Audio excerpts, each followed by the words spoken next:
We'll be ready to go. All right. Hey, everybody. Welcome back to the Prosperous Nonprofit and welcome, Chad. I'm so glad you're here. Thanks so much for having me, Stephanie. It's great to be with you. Yeah. So you and I go back many, many, many years. I don't know how long, 10 plus, I We think do, we've known yes. each other a very long time. We used to work together. And actually, you're the second Build On alum that I have had on the show so far. I talked to Skylar a few weeks ago as well. So I'm going to make my rounds. Um, That's great. Well, it's a I good community know. of folks. So certainly Build On Exactly. attracts great people and uh, glad to still be connected with a network doing great things. Absolutely. Absolutely. Well, tell our listeners, I would love to hear a little bit about what you do and the organization that you work for, and maybe your own journey of what kind of led you to do the work that you're doing now. Great. So I am the CEO of the Sonder Project, which is a small nonprofit organization whose mission is to empower impoverished communities through high impact sustainable development. And we run programs in Burkina Faso and Malawi, in sub-Saharan African countries, focused on clean water, education, and food security. And stepping back from that, how I got here really began, I guess, with the Peace Corps. Ultimately started my journey. I was a Peace Corps volunteer in Namibia back in the knots. That's how you say that decade. And uh, I was a teacher. I studied education. I was teaching in a school in Namibia. I had a really positive Peace Corps experience. Lots of Peace Corps volunteers out there will have all different types of experiences, but mine was very positive. And as an educator at the time, I really liked the opportunity that alternative education bring. I learned so much through the Peace Corps and by serving abroad uh, that I thought more people should have that experience. And I dreamed of an organization that would bring people from the US to the developing world. And while I was a volunteer, I like wrote proposals for this organization I wanted to start. And I pitched the idea to other volunteers, all this stuff. Anyway, I came back to the United States and I found Build On, which is a nonprofit organization, of course, that you're quite familiar with, that builds schools in developing countries and ran trips with students to these countries. And it was just perfect. It was exactly what I wanted to do. And so I worked for Build On for 8 years, originally as a coordinator, leading trips, organizing service projects, ultimately becoming the Trek director, which was there was no Trek director. I was the first official Trek director because that was a title that grew out of the growth of the program that we experienced. And wonderful organization has met so many great people there. We're doing really powerful things.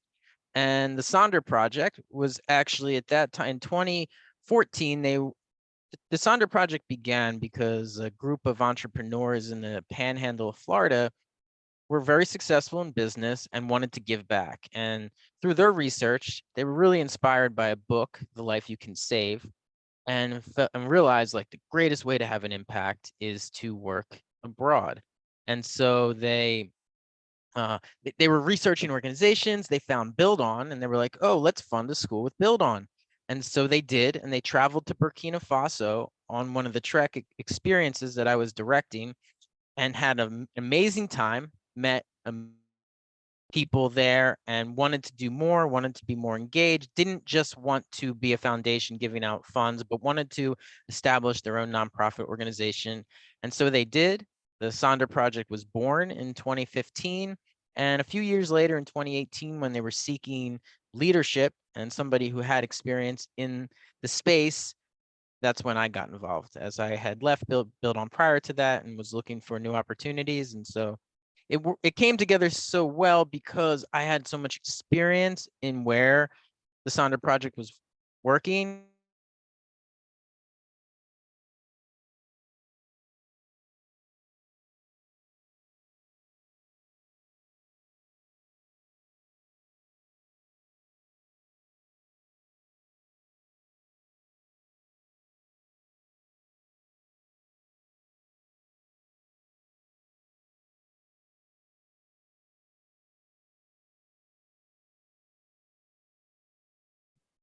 We're back. Can you hear Do you me? hear me?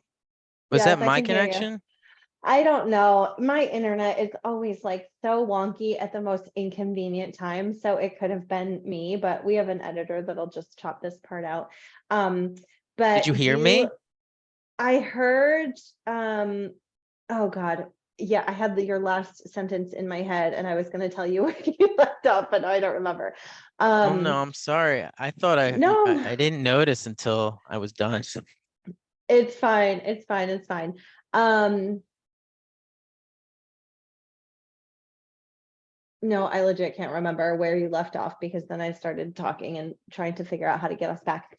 It's good. Brian, our editor, will find a nice stopping point and he will just stop and we can just go on to the Sorry, next thing. Brian. No worries. Honestly, it was probably my internet because it does this all the time. Anyway, what I was going to say that it's really interesting. And I think that the Sonder Project is such a good fit for you. And I don't know if you found this in your career trajectory as well, but like your experience and my experience as well, working in these developing countries and specifically the countries where we have worked is such a specialized experience. As it happens, like when I started my company, a lot of our initial clients were organizations working in East Africa, working in countries that I was familiar with, because they weren't finding other people that really understand how things work in those countries and that have spent time there. So it seems like a fantastic fit for you to go over and be the CEO of Sonder Project. I don't know if you found that as well. Like we have a very specialized set of expertise. I mean, absolutely. I mean, the fact of the matter is like when I joined the Sonder project, we were just in Burkina Faso. And when we were seeking for ways to kind of grow and expand, we expanded to Malawi. But that process, because of my experience, because of my history working with Build On specifically and being a Peace Corps volunteer in like Southern Africa, made that process really smooth. And you just build a network through experience. You know, so much of your career is network building. And I've certainly found that, and it's been instrumental. I mean, being here talking with you is part of that network. You know, it's just Mhm, incredible to me how the people you work with at some point in your life will come back to you somewhere, mhm.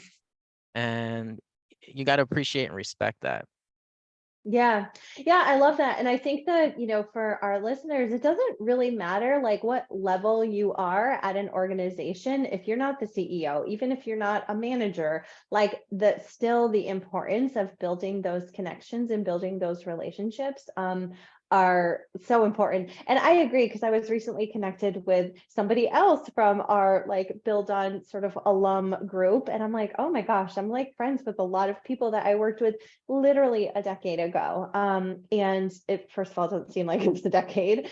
But yeah, I love that. So I want to talk about the Sonder Project is a relatively small organization, but you're also really adaptable and flexible to like changing needs internally, changing, sort of landscape externally. And I would love to hear like sort of what makes you unique or what principles or what tactics have you used to really be flexible. And I think maybe the size is an advantage, like being small allowed you to be more flexible, but I'd love to hear your take on that. Absolutely. You are frozen, so I want to make sure you can hear me before I continue. Test, test, test.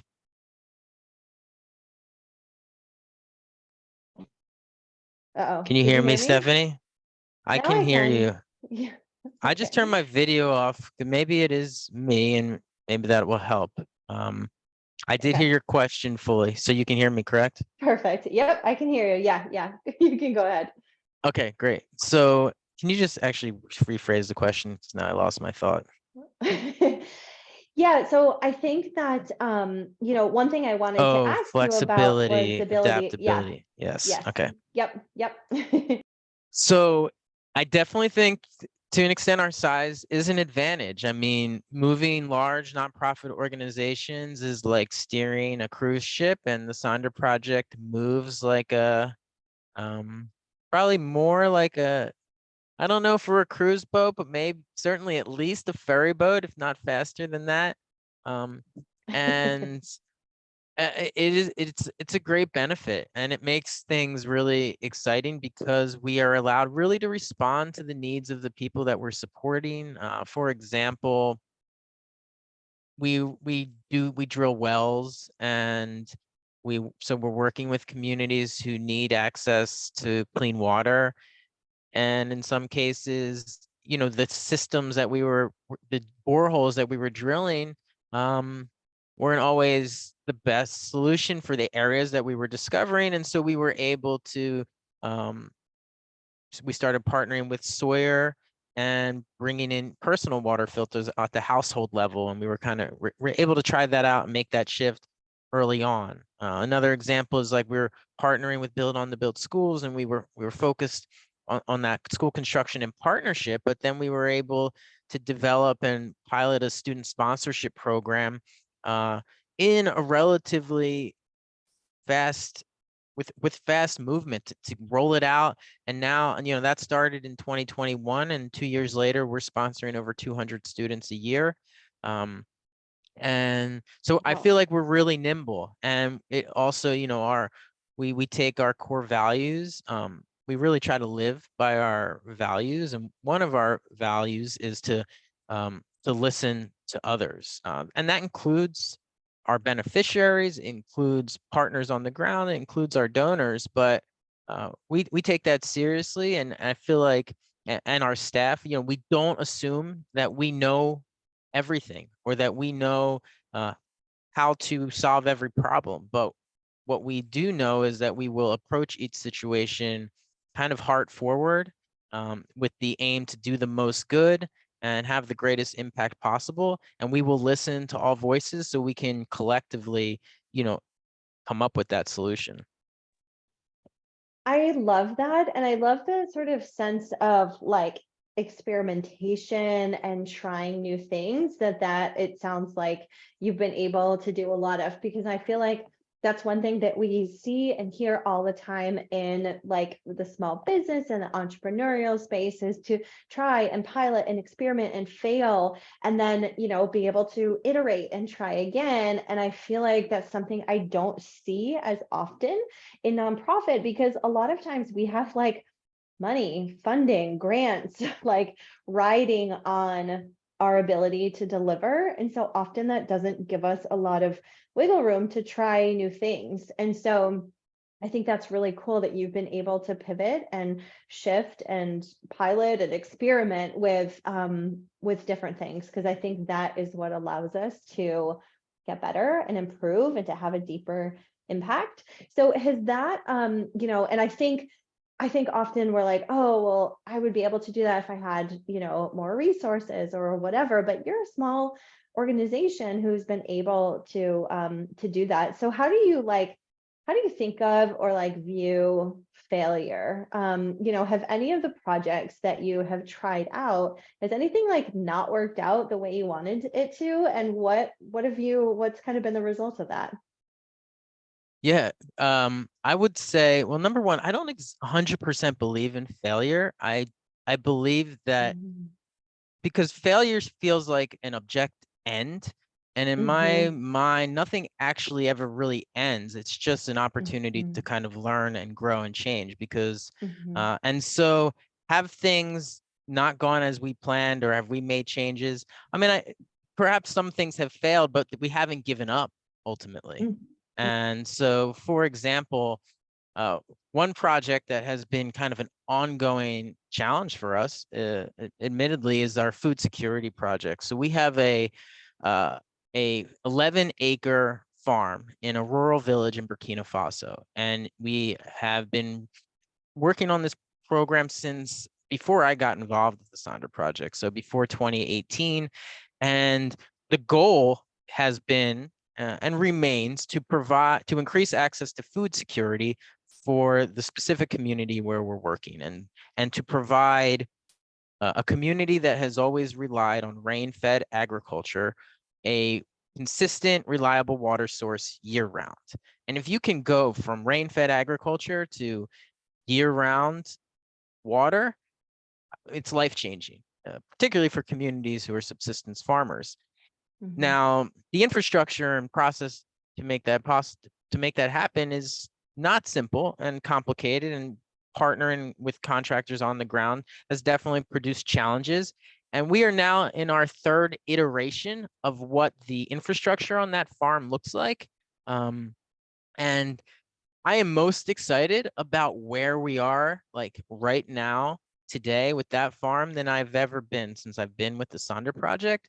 But we would never be here if it wasn't for all those mistakes and, I guess you could say, failures up to this point. So you have to be able to, I guess, fail to ultimately succeed and not be, afraid of those failures. And I will say what I think allows us to take those chances and be flexible is the support of kind of our loyal donor base, and supporters, and the relationships we've been able to develop with our community, who, we can talk transparently to about some of the things we're trying out and what's going on.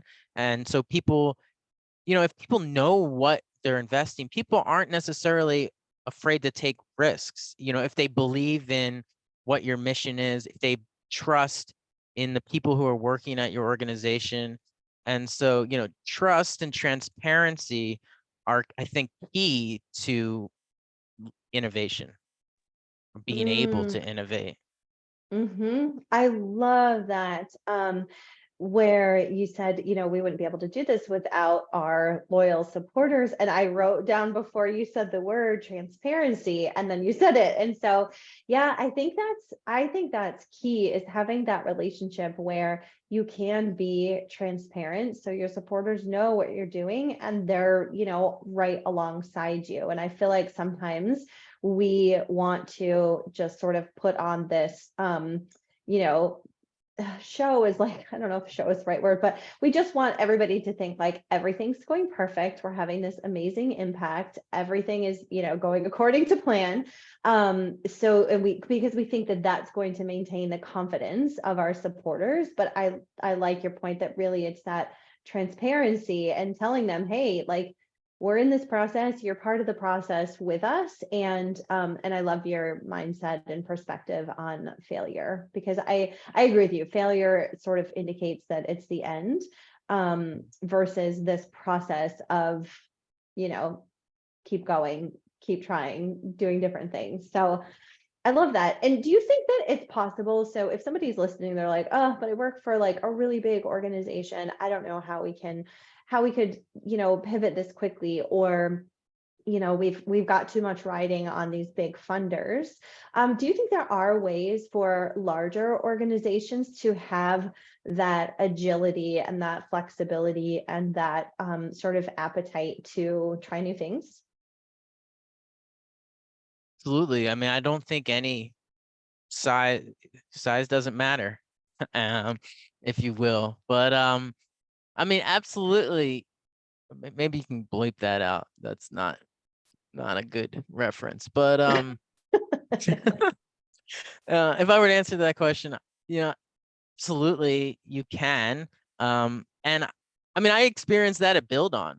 If you remember, like, Build On went through a lot of change and then talked about the Trek department that, and oftentimes, you have to be able to create and be able to explain, like, in a compelling and passionate way, why something is so important. I mean, people are not without reason.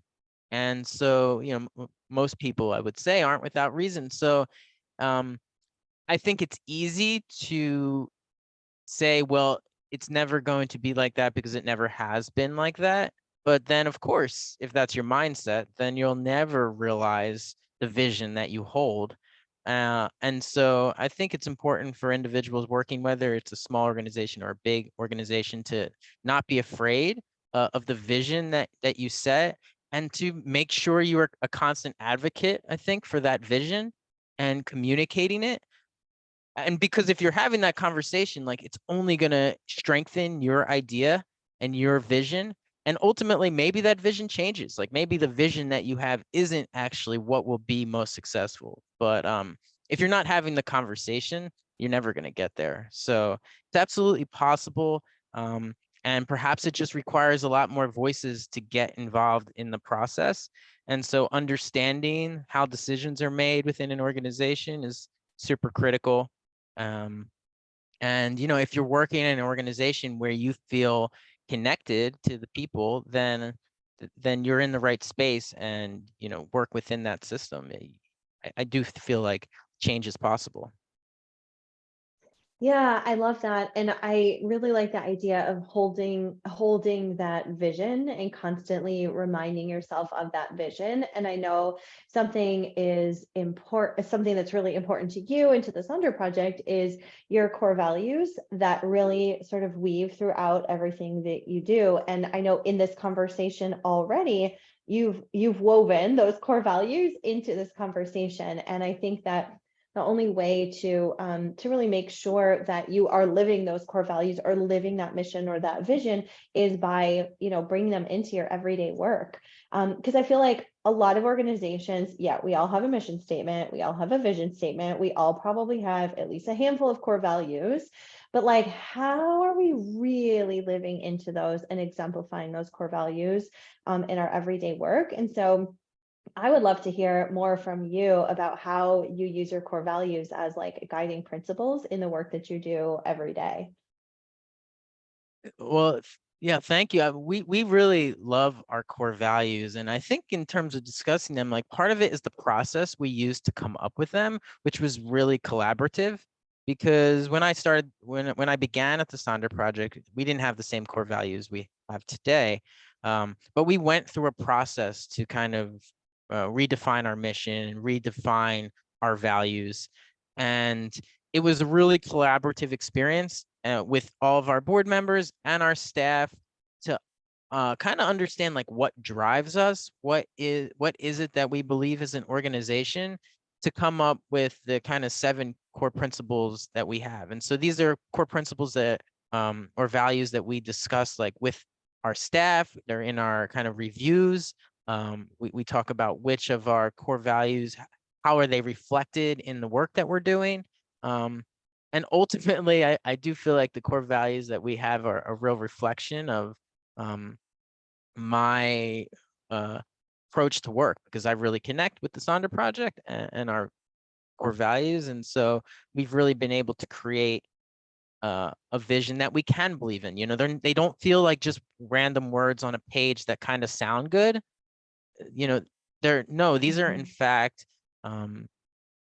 values that we believe in, that and considering integrity is something that I really value strongly. And so it's so much easier to be able to talk about your organization and what your values are when you believe in them.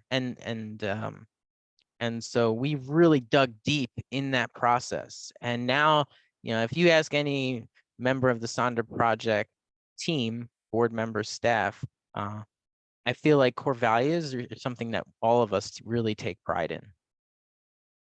Yeah, and I feel like you can also use those core values as like a decision making tool, right? Like, if you're considering piloting a new project, for example, you can sort of run it through the core value test. Okay, does this project or does this activity really hold up against our core values? And if the answer is yes, then you kind of have more confidence to proceed. But if there's, something along the way where it's not aligned, it's very easy to say no, because you know what? No, this is not aligned with our core values. And I see often organizations chasing funding or just like applying for a million grants that are sort of kind of tangentially related to what they do, or accepting funding from a donor who wants you to do, to make significant changes to the way you're running your programs, and kind of taking money because they need money, not because it's like perfectly aligned. And so I love the idea of having a set of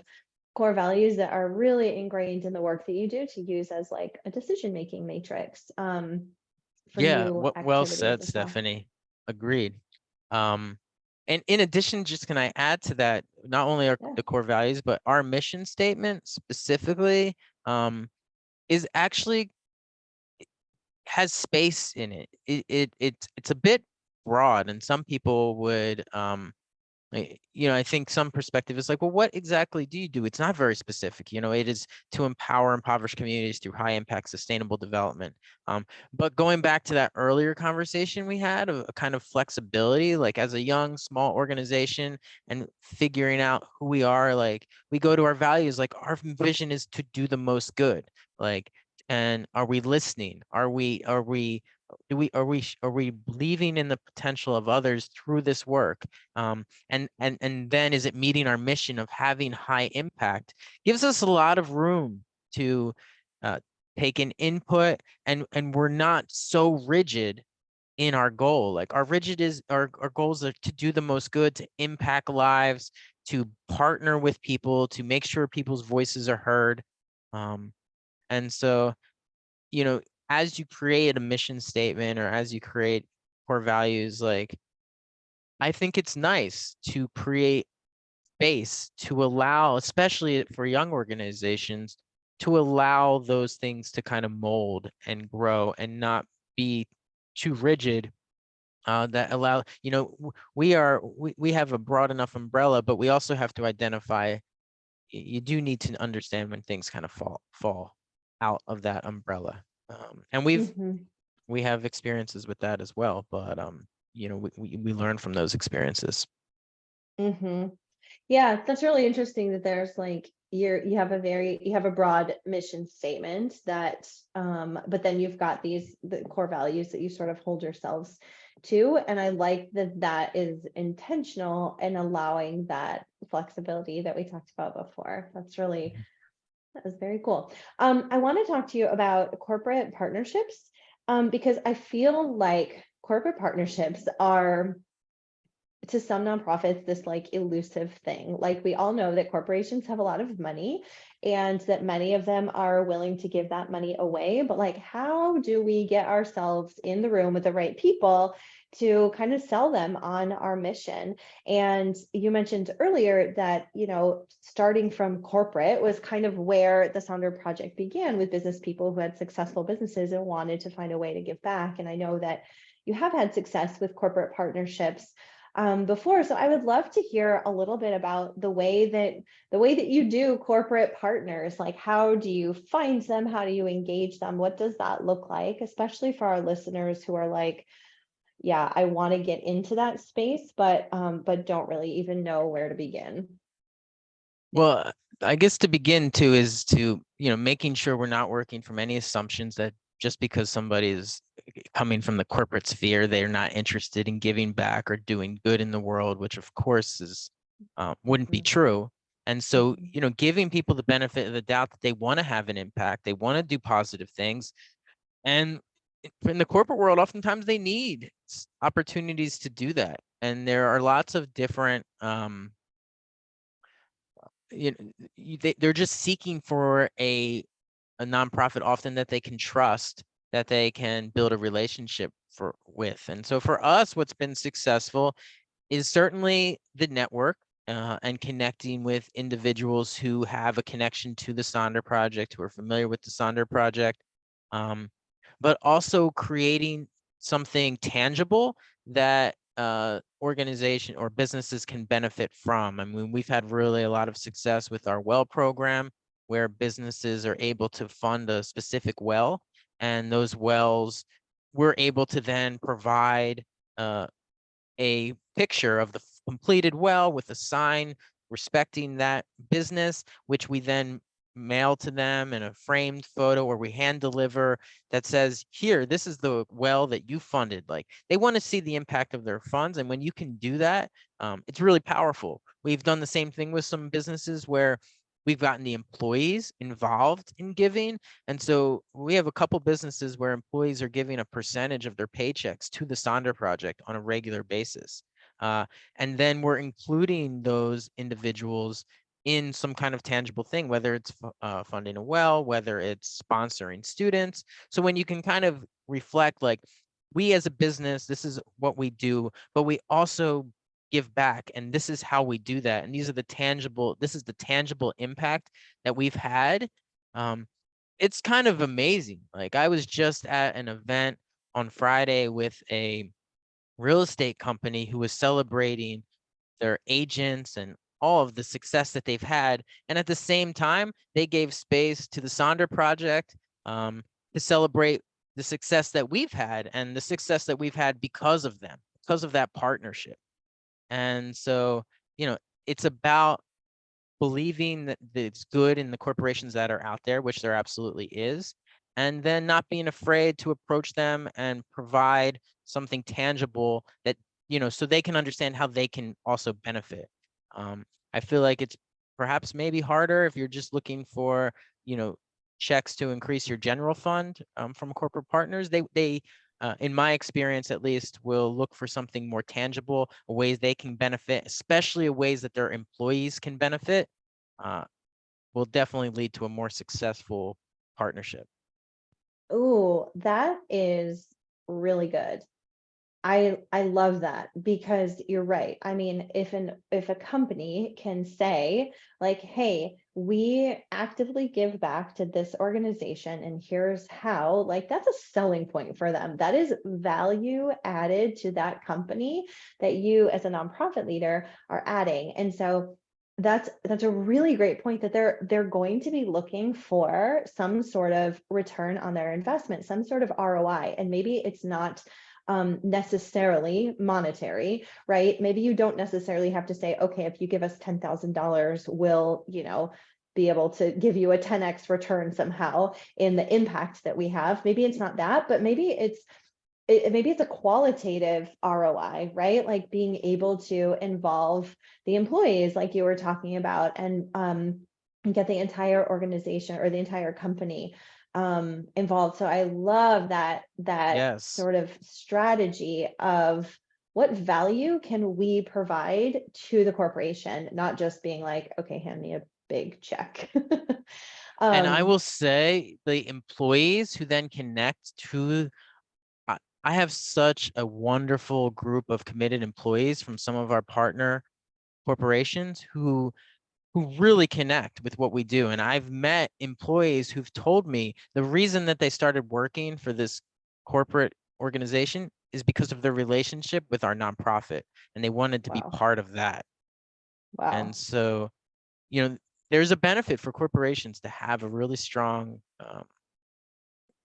corporate responsibility, social responsibility plan. And yeah, and if you can make a compelling argument for how you can create that for them, then it's a win-win.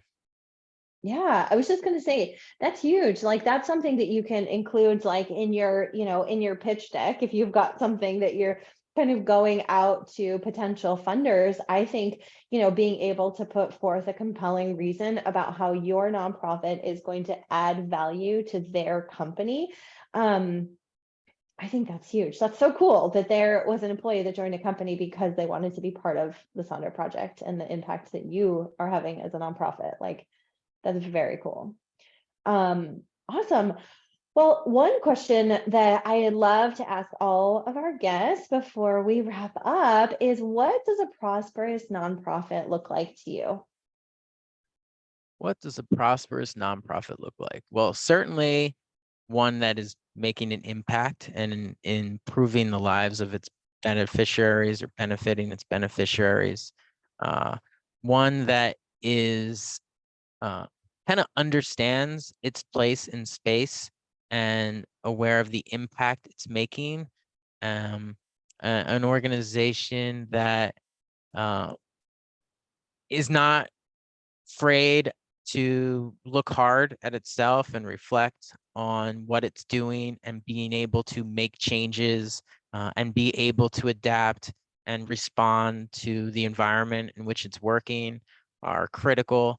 And I have to say, strong financial management, and you did not make me say that, Stephanie, but um, absolutely, like understanding the accounting and understanding or at least having, the spreadsheets to look at and to know where the math is so helpful.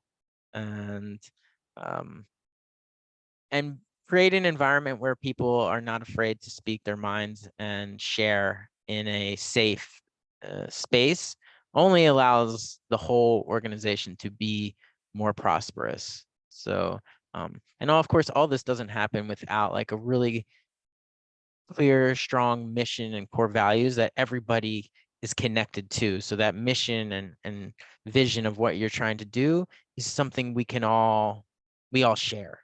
Because if there's confusion there with what the goal is, then it's never going to work out, because people are going to have different visions in mind. And so if we're working within the same structure, we will be more prosperous. Oh, I love that. I love the finance piece as well. And no, I did not make Chad say that. But I totally agree with you. No, I love that. And I love that what you're talking about at the end, because it just goes back to really integrating those core values and that mission throughout all of your work. And one thing that came to mind, I was going to ask you, when you are hiring new people for, to work for the Sonder Project, or bringing on new board members, or like really bringing anyone into the fold, how do you incorporate core values into like the like interviewing or screening process? Well, certainly we include it in like the job description to help define like this is who you're joining. But also we share them, and we'll often ask questions that kind of relate to those specific values. Like, give us an example of a time or an issue or past work experience where you felt like you really led with integrity in your work. Like, what is that experience? Or give us an example how what you've done in your life to demand equality in past career experiences. Questions that reflect back to our core values. And so how will this individual candidate relate or connect with these values? Do they truly believe in them? Can they make reference to how they've applied in their own life, or how they ultimately hope to apply them or be part of those values? Yes. Oh, I love that. That's so important. So anybody listening, if you're not integrating that into like the intake part of your organization, the way that you bring new people into the organization, that is one huge takeaway that I think is so important. Well, Chad, I feel like we could keep chatting for a long time, but I am going to wrap us up. So before we go, though, I'd love for you to tell our listeners where they can learn more about the Sonder Project. Great. Well, thank you. It's been a pleasure speaking with you, Stephanie. And anyone who's interested to learn more about the Sonder Project, please go to our website, thesonderproject.org. We are also active on Facebook, Instagram, and LinkedIn. So please check out those social media platforms. We would love to have you involved. I don't mind. Feel free to shoot me an email, chad@thesonderproject.org. I'd love to hear from you. We just recently released a new mini documentary, and that'll be actually coming out this week to be more public. So excited to share that with everybody. And please check us out, thesonderproject.org. Awesome. Thank you so much. I know I've seen you post on LinkedIn about this movie, so I'm excited to watch it. Is it available to watch like right now, or no? Like this week you said it'll be available? This week it's coming, Stephanie. It's coming. So we will be Cool. releasing it Okay. soon. Awesome. By Well, the end of the week. perfect. Well, by the time this episode airs, it will definitely be available, since this will be aired a little bit after we're recording. So awesome. Well, thank you so much, Chad. I so appreciate you being here and sharing all of your wisdom with us. It's a real pleasure, Stephanie. Thanks for having me.